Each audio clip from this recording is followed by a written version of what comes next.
নেত্রকোনা মহিলা মাদ্রাসার প্রধান শিক্ষক আমানুল্লাহ আমানের বিরুদ্ধে একটি 11 বছরের শিশু ধর্ষণের অভিযুক্ত করা হয়েছে।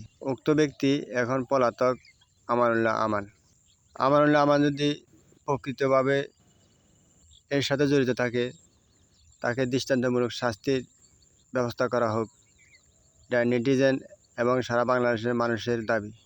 কারণ একটা ধর্মীয় মাদ্রাসার শিক্ষক হয়ে কেন এই ধরনের জঘন্যতম কাজ করতে পারে?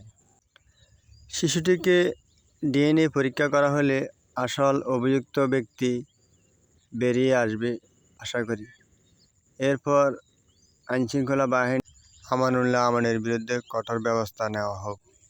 মেয়েটিকে ডিএনএ পরীক্ষা করার পরে যদি আমানুল্লাহ আমান যদি দোষী সাব্যস্ত না হয়, যারা এই ঘটনা ঘটিয়েছে তাদের বিরুদ্ধে আরও কঠোরভাবে আইনানুগ ব্যবস্থা করা হবে। ডাক্তার কি বলে? ওই বড় হুজুর যিনি আমানুল্লাহ সাগর, উনি নাকি মানে বাচ্চাকে বলেছেন যে বারান্দা ঝাড়ু দিয়ে তারপর বাসায় যেতে। তো বাচ্চা বারান্দা ঝাড়ু দিচ্ছিল, মোটামুটি ছুটির টাইম, যেহেতু কেউই তো তেমন নাই, উনি ওনার রুমও ঝাড়ু দিতে বলছে বাচ্চাটাকে। বাচ্চা যখন ওনার রুম ঝাড়ু দেওয়ার জন্য রুমে গেল, তখনই উনি দরজা বন্ধ করে বাচ্চাটার সঙ্গে মানে এই ধরনের বাজে আচরণটা করলেন।